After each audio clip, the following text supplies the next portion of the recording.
Hey gang, welcome back. Hope everybody's having a good day. It's a humid morning. It's just barely 7, about 15 after 7, and I'm done sweating. I hadn't done much either, been drinking coffee. It's just humid. You can feel the moisture in the air. What I'm going to show you here is a way that I double my tomato stakes, or my tomato cages. This is a way to make your tomato cages go a little further, or at least the way that I do it. I don't have many of these cages, and this is the way that I extend them. So thought I'd bring you along with me, show you how I do it. All right, what I'm calling tomato cages is I've got these made out of concrete wire. They're about 5 foot tall. I've got them made to go around my tomato plants.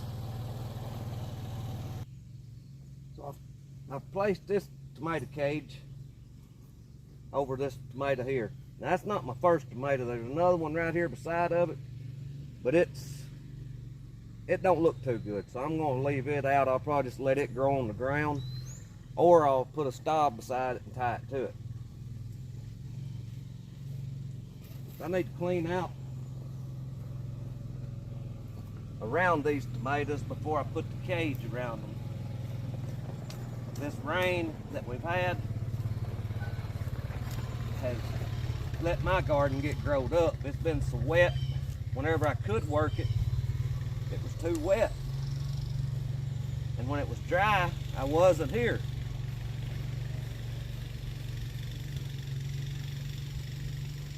So I always like to clean the grass out around it before I put my cage. All right, we're going to skip this tomato plant.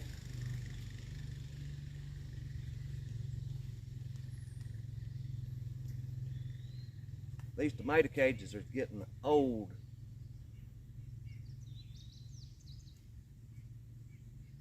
Like I said, these are made from concrete wire.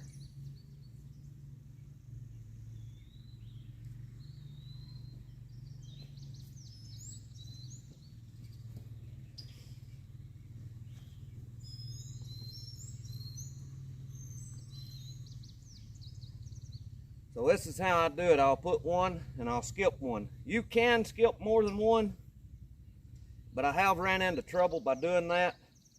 And also,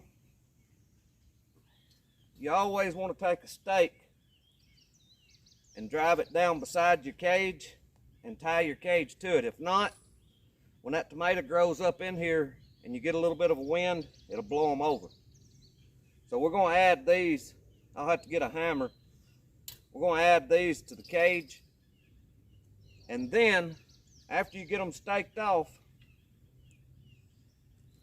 I buy this tomato twine. I bought this at the co-op in 2020.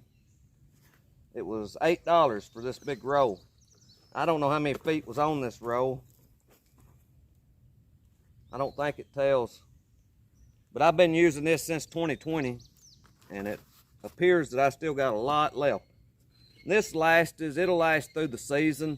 It says it's UV stable, but it's not going to last from one year to the next.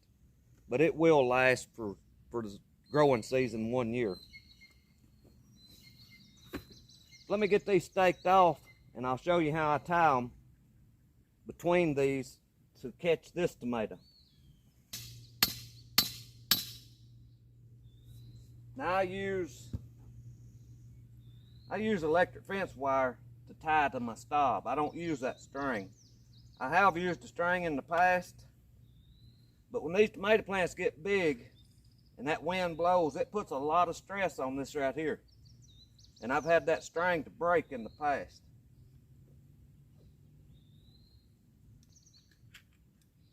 This is just a simple way to stretch your cages out a little further. And I won't have enough cages to do all of my tomatoes. I'll have to stick some more of them in a different way.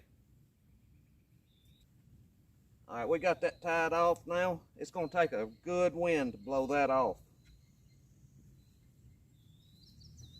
I'll go ahead and put this stub in, and I'll show you where I go from there. All right, we've got both cages wired off.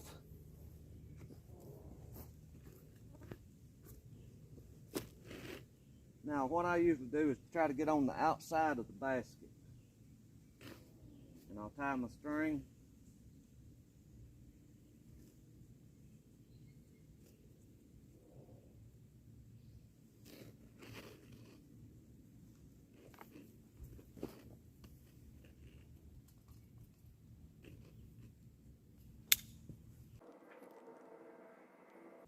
I pull these pretty tight.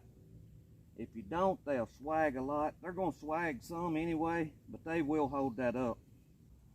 You can see on these old baskets, all this old string, that's from where I've tied these year after year.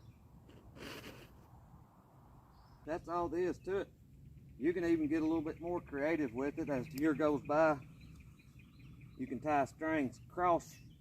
When I get strings tied over here, if you want to tighten it up some, you can tie them across, and that'll keep it from going from side to side. I just wanted to share this with some folks. I know I have a lot that watches the gardening, and this is just a little way to make your tomato cages go a little bit further. And nowadays with the price of things, it's good to be able to stretch whatever you can. This does no harm. You just cut it loose in the fall, and you're ready to go again next year. Y'all smell that celery? That celery has been rocking. I mean, we juiced some the other day. We made a video of it, of juicing the garden. If you hadn't seen that, go check it out. It made some really good celery juice. If you like it, I can't stand it. Well, that's gonna be about it on the tomato cages. I'll show you around just a little bit more here in the garden, and then I gotta get back to work finishing these tomato cages. We've got, I think, 4 more cages, so that'll get me on down through here a piece. Let's see how far I can go. This is where we started, so that's 2 cages, and I think I got 4 left, so I'll put a cage here, and a cage here, a cage here, and a cage right there. So that'll get 1, 2, 3, 4, 5, 6, 7, 8, 9, 10, 11 plants with 6 cages. Then I will wax these right here. And I've got another method for those. This is our squash. Hey, it's putting on a squash. This here's yellow crookneck, this one here.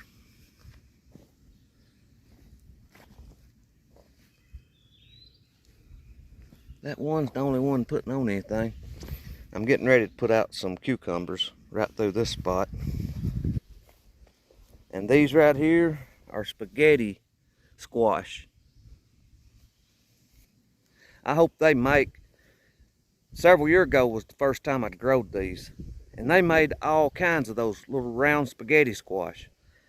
And we didn't really know what you done with them. Them things would keep, well, we got them in the late summer. And in January of that next year, we were still cooking them, and they was just laying in the shop floor. And they were still just as good then as when we picked them. But they're the neatest thing. You, let's see, how was it we done them? I can't remember. Baked them, I think, in the oven, and then you cut them open, and the inside of them looks just like spaghetti noodles. And they were real good. We started making spaghetti and stuff out of them. I just hadn't grown them anymore, so I'm hoping that these will do something. But I thank y'all for watching. I pray God blesses you, and I'll see you in the next one.